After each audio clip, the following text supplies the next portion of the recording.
O Governo quer testar no Tribunal Constitucional 1.100 milhões de euros de austeridade. O Conselho de Ministros aprovou ontem a nova SES e as subidas do IVA e da TSU. Nos próximos dias será a vez da nova tabela salarial para a função pública. A ideia é ter estas medidas clarificadas por altura do Orçamento do Estado para 2015.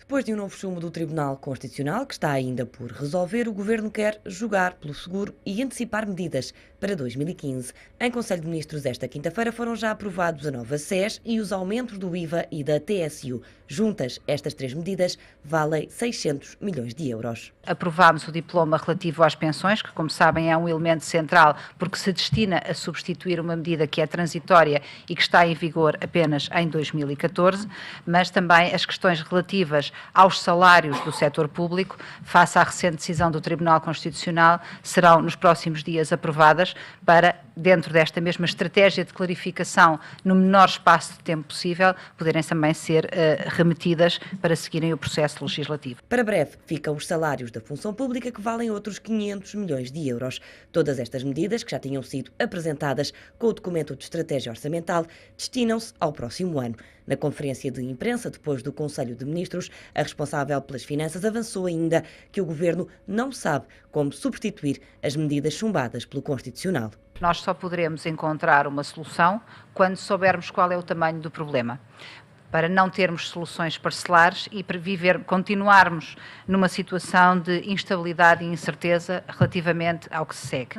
Para além de termos de resolver também o problema para 2015 e seguintes, porque o ponto de partida é obviamente diferente, não sabemos quando é que isso será possível. Uma das medidas que se apresenta como solução a este chumbo é a reposição dos cortes salariais na função pública feitos pelo governo de José Sócrates e que impunham reduções de 3,5% a 10% nos vencimentos superiores a 1.500 euros. Com a antecipação de medidas, o governo pretende evitar impasses como o que se vive agora no Orçamento do Estado para 2015. Mas esta estratégia só faz sentido se o Presidente da República enviar os diplomas para fiscalização preventiva e, para isso, tem de invocar dúvidas fundadas, o que de resto já fez e acabou por resultar em mais um chumbo no Palácio Raton.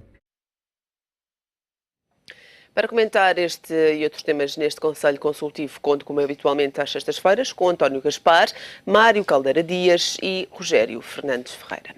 Muito bom dia, bem-vindos. Este conflito entre o Governo e o Tribunal Constitucional já não é recente, ainda assim intensificou-se cada vez mais. Mário Caldeira Dias, esta nova proposta que ontem saiu do Conselho de Ministros, ainda assim pode não ser uma solução muito viável, não é? Pode não ser. Aliás, este conflito também temos que ver que tem muitas componentes da dramatização, até há quem fale que seja uma estratégia para preparar eleições antecipadas, pode acontecer. Mas vendo disto do lado do Tribunal com argumentos favoráveis, é óbvio que o Tribunal Constitucional existe, a Constituição existe, os juízes são os que estão lá, portanto este tipo de dramatização tem que ter outro tipo de objetivos, porque este confronto direto com o Tribunal Constitucional em princípio não leva a lado nenhum, não é? Embora possa chamar... Acha que é uma má estratégia do Governo nesta posição? Mesmo esta nova medida, que embora já tenha a natureza da prudência, nós podemos dizer das duas uma, ou é uma medida que tem pés para andar, então o Governo já se podia ter lembrado dela, ou não tem, e é mais do mesmo, não é? Tanto mais que havia outro tipo de alternativas, como o caso do IVA, e o problema da inexequibilidade dos impostos também parece uma falsa questão. Porquê? Porque se a medida era execuível incidindo apenas sobre algumas pessoas, muito mais é execuível se for para toda a gente e se for difusa e aparecer nos preços dos bens, em que provavelmente muita gente nem nota e tomará aquilo apenas como um pequeno aumento da inflação, o que num período de inflação até podia ser uma pequena componente, era uma componente de aumento dos preços, podia ter algum efeito no consumo, mas também não mais do que isso, não é? Agora também não deixa de ser verdade, para trás essas componentes todas de política e até de dramatização, e certamente, de qualquer modo, tem que se dizer que é correta esta medida de antecipação para preparar o futuro e nós todos sabemos com o que é que contamos. É claro que também se podia dizer que eles podiam ter ido buscar dinheiro ao outro lado, às PPPs, aos contratos de swap, todas essas coisas, não é? Mas também agora é verdade, dito isto, também é verdade que o Tribunal Constitucional, e eu tinha ouvido alguns juristas reputados e que sabem certamente muito mais do que eu, é que o Tribunal baseia-se em princípios que não estão ancorados numa objetivação que seja transparente e mais ou menos clara para toda a gente. Eu gostaria só de dar dois exemplos. Por exemplo, o princípio da igualdade, que é muitas vezes invocado neste tipo de critérios, não é? É óbvio que não se deve cortar aos funcionários públicos em específico por causa do princípio da igualdade. Está bem, mas o Tribunal aprovou há pouco tempo que era proibido despedir os funcionários públicos. Mas não é proibido despedir 1 milhão de pessoas da iniciativa privada. Onde é que está o princípio da igualdade? Toda a gente se reforma aos 66 anos. Os juízes do Tribunal Constitucional reformam-se ao fim de 12. Onde é que está o princípio da igualdade, não é? O salário médio dos funcionários públicos e a pensão média é muito mais elevada que a privada. Temos falado de uma ilegalidade seletiva? No fundo, nós temos que acreditar que o Tribunal Constitucional é isento, mas temos que também concordar que o princípio da igualdade tem vários pesos e várias medidas, ou como o princípio, por exemplo, da ilusão da confiança. É claro que os funcionários públicos acreditavam que iam ganhar aquele salário até ao fim da vida. Mas isto não pode acontecer, nem tenhamos que sacrificar toda a gente em impostos para que isso volte a acontecer, se não há recursos, não há, não é? Inclusivamente, o Tribunal Constitucional tenderá a olhar para o período de exceção como sendo formalmente o período em que a Troika se foi embora e acabou o resgate. Mas, por exemplo, vamos ao princípio da confiança, que é outro caso interessante também. Os funcionários públicos achavam isso. Mas, por exemplo, as pessoas que estão hoje desempregadas provavelmente tinham uma expectativa segura que iam continuar empregados na sua vida. Os jovens tiveram que emigrar, tinham uma expectativa segura e uma confiança razoável em que podiam trabalhar no seu país. Portanto, esta visão restritiva do Tribunal Constitucional não augura nada de bom, pode vir de facto a causar grandes dificuldades e às vezes temos a sensação que eles criaram, através dos seus critérios jurídicos, um mundo subjetivo, mas que é só deles e que a maior parte dos mortais não compreende. Não é? António Gaspar, temos aqui uma visão política, como tem sido, aliás, criticada, do Tribunal Constitucional, mais política, menos constitucionalista. Eduardo, bom dia. Eu sou insuspeito, enfim, naquilo que vou dizer, não é? Porque sempre aqui tenho criticado de uma forma veemente, a incapacidade e incompetência deste Governo, particularmente do Primeiro-Ministro, para conduzir os destinos de Portugal. Mas, curiosamente, eu estou de acordo com aquilo que ele disse ontem a propósito do Tribunal Constitucional. Acho que não é qualquer tipo de pressão, quer dizer, ele só não tem razão, quer dizer, ele tem razão, ele pessoa, quer dizer, agora, em termos institucionais não tem razão porque 6 daqueles membros que lá estão foram apresentados pelo próprio partido de que ele faz parte, não é? Foram escolhidos pelo próprio PST. Portanto, e aí ele não terá razão que o partido escolheu, não foi ele que escolheu, porque ele na altura não era presidente do partido, foi alguém que era presidente do partido que escolheu, não ele, mas aí ele perde a razão nesse sentido. Agora, em termos daquilo que ele diz, eu acompanho na totalidade. Porque repare, o Marco disse, e era uma das coisas que eu me queria referir, era esse princípio de igualdade que eu não percebo. Quer dizer, temos milhares de trabalhadores que estão no desemprego, todos eles na iniciativa privada, do Estado, aqui há uns meses atrás, o Tribunal Constitucional veio dizer que não há igualdade, porque tratou os funcionários públicos de uma forma diferente dos privados, ou seja, dos privados, na iniciativa privada, as empresas, quando o seu processo produtivo entra numa debacle, portanto, têm que fazer um ajustamento. E o ajustamento, geralmente, é diminuir os seus quadros. O Estado, toda a gente sabe, toda a gente percebe, toda a gente chegou a essa conclusão há muito tempo, que tem efetivos a mais para as necessidades que tem. Portanto, o Estado devia fazer esse reajustamento em termos de efetivos. Não fez, porque o Tribunal Constitucional disse que não. Portanto, onde é que está essa igualdade? Não há igualdade absolutamente nenhuma. Portanto, eu acho que o Passos Coelho dizia que falta de perfil. Eu não sei o que é que ele quer dizer com falta de perfil. Eu tenho, para mim, a noção de falta de perfil que eu tenho é aquela que eu penso que ele terá, mas não sei se será a mesma. Eu acho que os juízes devem ver a situação desta forma. Nós estamos numa situação extrema. Nós estivemos à beira da bancarrota há 3 anos. Nós estamos numa situação que não estivemos, se calhar, nestes 40 anos de democracia e se calhar, em alguns anos também de Estado Novo, não tivemos nesta situação. Portanto, qualquer realidade, independentemente do que diz, portanto, aquele arrazoado de leis que nós temos na Assembleia da República, da Constituição da República Portuguesa, enfim, um conjunto de leis que há por aí e que o Tribunal Constitucional se escuda para que, à luz dessas leis, não se pode ter determinadas atitudes comportamentais, neste caso, para o Governo, tem que perceber que é uma situação de crise, que é uma situação de emergência e, como tal, essas leis têm que ser adaptadas também um pouco àquilo que se faz, digamos, nas varas criminais. Quer dizer, alguém comete um crime, mas se cometer o mesmo crime, mas que se não tiver atenuantes, naturalmente que a pena que vai ser aplicada não será a mesma, porque os juízes entram em linha de conta com essas atenuantes. Portanto, aqui eu acho que os juízes, digamos, do Tribunal Constitucional, deviam entrar em linha de conta que nós estamos, primeiro, mas isto enfim, eles não têm a culpa é do Parlamento. Tem temos uma Constituição que, se calhar, hoje já não é adaptável, porque temos uma Constituição do escudo para uma época do euro. Portanto, e aí a Assembleia da República que tem todas as culpas no cartório, que já há muito tempo devia ter feito esse ajustamento para dotar, digamos, de instrumentos e mecanismos a Constituição que temos, à época que vivemos agora, que é de uma moeda completamente diferente e, sobretudo, a política monetária e a política cambial que não temos para o Banco Central Europeu, isso implica logo muito em termos de alterações num conjunto de leis, com certeza. Portanto, mas já que não temos essa revisão constitucional, que os partidos não chegaram a acordo ainda agora para fazer essa revisão constitucional, eu acho que os juízes deviam de ter em conta esta particularidade extremamente difícil da vida que vivemos. Porque, quer dizer, os portugueses não percebem, e o Mário há bocado estava a dizer, e é verdade, quer dizer, não percebem como é que um juiz do Tribunal Constitucional, conforme a idade, pode-se formar com 10 ou 12 anos digamos, de serviço com umas reformas de 6, 7 mil euros. Quando uma pessoa, digamos, um cidadão comum, trabalha 40 anos e leva 500 euros de reforma ou 600 euros de reforma. Portanto, há coisas, de facto, que não são perceptíveis para o cidadão comum. E eu acho que os juízes do Tribunal Constitucional, não quero pôr em causa, nem têm conhecimentos, nem têm capacidade para os avaliar tão pouco, para fazer um juízo de valor, se são competentes, se não são, não faço ideia se não são, nem tenho, volto a sublinhar, essa competência para os julgar e para criar um juízo de valor. Agora, o que eu penso é que deviam de ter, eu não sei, se calhar alguns advisors que estivessem por trás na área da economia, porque o que falta àquelas pessoas, penso que é conhecimentos na área da economia, para perceber que há um conjunto de mecanismos que funcionam desta maneira, mas de outra maneira não funcionam. Portanto, naturalmente, lesando quanto menos os portugueses. Portanto, o que acontece agora é que os portugueses, na generalidade, estão a ser penalizados, fortemente penalizados, há muito tempo esta parte, e o Tribunal Constitucional, a meu ver, não vem com as suas apreciações, não vem contribuir minimamente para que esse esforço e para que esse peso dessa austeridade que nos tem caído sobre todos seja minimamente aliviado. Rogério Fernandes Ferreira, qual é a sua opinião sobre este tema? E pergunto-lhe se esta recusa do Tribunal em dar mais explicações faz sentido, se é aceitável? Eu acho que nós temos estado aqui a confundir um bocadinho a natureza dos diversos órgãos. O Tribunal Constitucional é um tribunal. E, portanto, o que compete ao Tribunal, no fundo, de interpretar a lei e aplicá-la. E foi isso que o Tribunal Constitucional fez, de acordo com o princípio que é o do primado da lei. Não vejo que isto traga aqui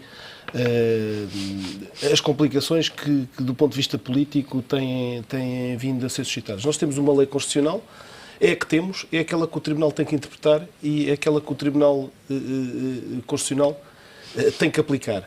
Foi isso que fez. Não vejo daqui. Há que retirar agora as consequências e que repor a legalidade. Não houve aqui uma interpretação política, na sua opinião? Eu acho que não. Quer dizer, o Tribunal é um tribunal, tem todas as garantias, nomeadamente constitucionais, para que funcione como um tribunal e com imparcialidade. Aliás, lido o acórdão, acho, do meu ponto de vista, é absolutamente claro. Pode-se concordar, pode não se concordar com as consequências da decisão, mas é uma decisão digamos, jurisdicional, portanto é uma decisão que não me parece que deva ser assumida como decisão política e devemos assumir que aqui o primado é o primado da lei e, portanto, foi o que o Tribunal Constitucional fez. Isto não quer dizer que a nossa Constituição, aliás, como outras leis, não contenham conceitos relativamente indeterminados e que necessitam de ser densificados e aplicados no caso concreto.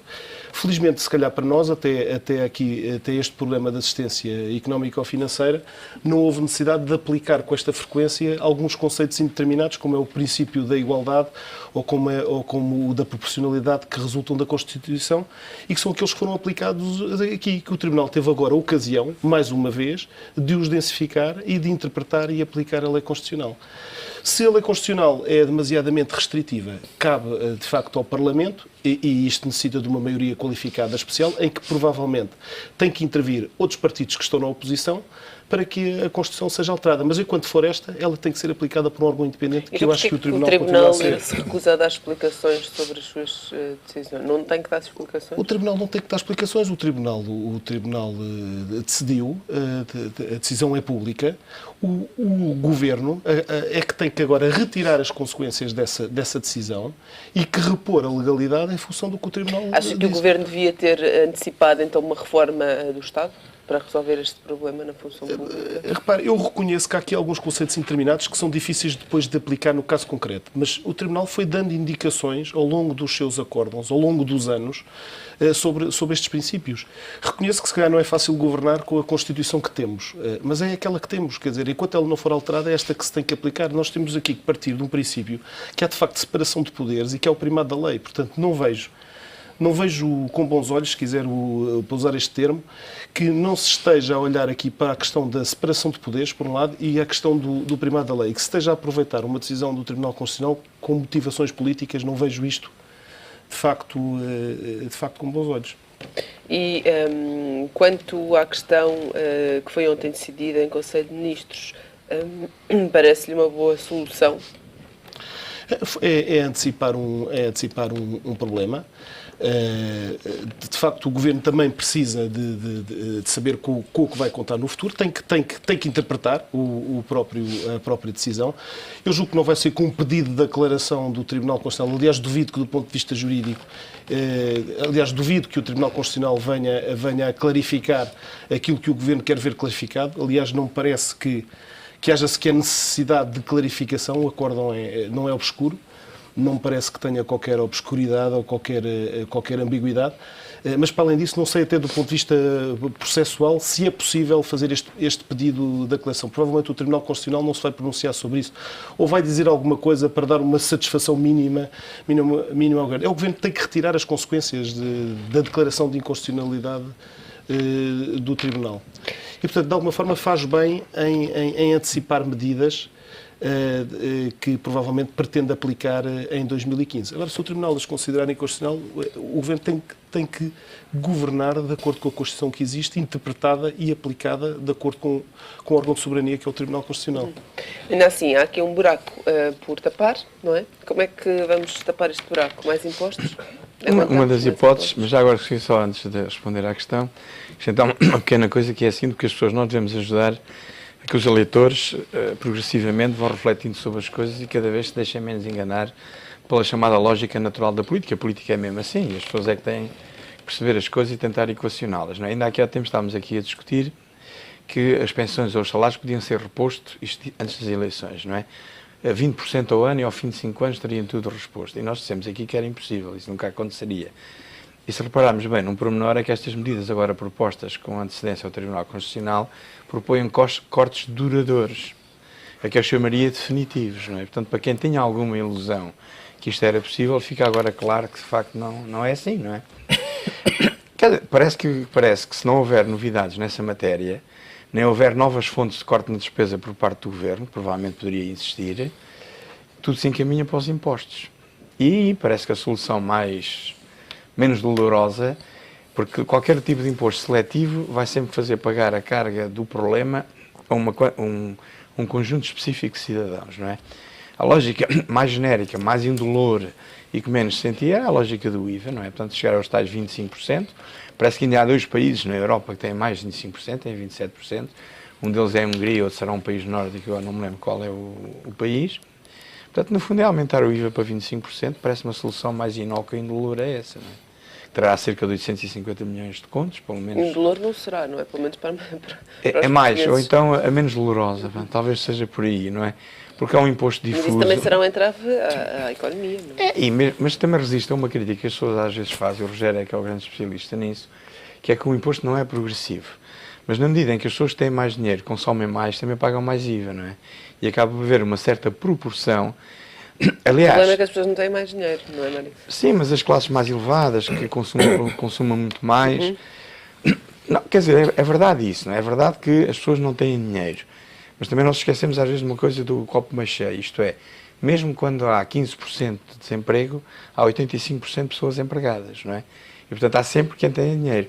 Mesmo que o PIB tenha descido, agora o PIB já não está a cair, está a crescer 1%. Portanto, continua a haver 165 mil milhões de euros, mais 1,2% para gastar. Naquela parte vai ter o rendimento disponível, claro, não é? Porque é verdade que os rendimentos disponíveis têm diminuído, tem isso tudo, mas continua a haver rendimento, continua a haver consumo e continua-se a pagar IVA. Claro que há os efeitos da fraude e há sempre o problema, quando se aumenta a taxa, normalmente a receita cresce menos do que cresce a taxa, não é? Portanto, isso também se verifica. Mas a mim, apesar de tudo, parece-me que a solução mais ou menos dolorosa era o aumento do IVA, não é? António Gaspar, temos aqui também uma questão que tem sido bastante criticada, que é o silêncio do Presidente da República. Deveria Cavaco Silva intervir ou não? Não, quer dizer, isso é hábito já, não é? Portanto, eu acho que nós não nos temos que admirar nada relativamente à não, digamos, à não pronunciação do Presidente da República sobre este tema, não é? Eu acho que o Presidente da República, ao longo dos 2 mandatos, um mandato e meio, não é? Quase 2 mandatos que ele está a fazer, habitua-nos a isso. Portanto, quando quer falar com os portugueses, fala pelo Facebook e se calhar quando não deve, não é? E quando deve, não fala, não é? Portanto, acho que o Presidente da República, como magistrado máximo da nação, já devia ter vindo a terreiro há muito tempo, não só agora, não só a propósito disto, mas a propósito de variedíssimas outras coisas, e já devia ter tomado um conjunto de decisões. Eu lembro, por exemplo, aquele verão quente do ano passado, que o Gaspar se demitiu e o Paulo Portas bateu com a porta e depois voltou outra vez, quer dizer, era uma oportunidade de ouro para ele ter dissolvido o governo e tomado essa atitude de marcar eleições antecipadas. Portanto, se não fez nessa altura, se não tomou essa medida que impunha, digamos, a situação política portuguesa impunha essa medida, portanto, o que é que esperamos do Presidente da República? Eu particularmente não espero nada do Presidente da República, quer dizer, não habituou-nos, eu já aqui tenho dito várias vezes que este é o pior Presidente da República da democracia portuguesa, de longe, quer dizer, não tem nada a ver com os outros Presidentes das Repúblicas anteriores e vemos que, digamos, Yanes, particularmente Yanes, teve toda uma conjuntura particularmente difícil, não é? Porque tínhamos saído do PREC logo, teve o próprio Mário Soares, não é? Também teve uma conjuntura muito difícil.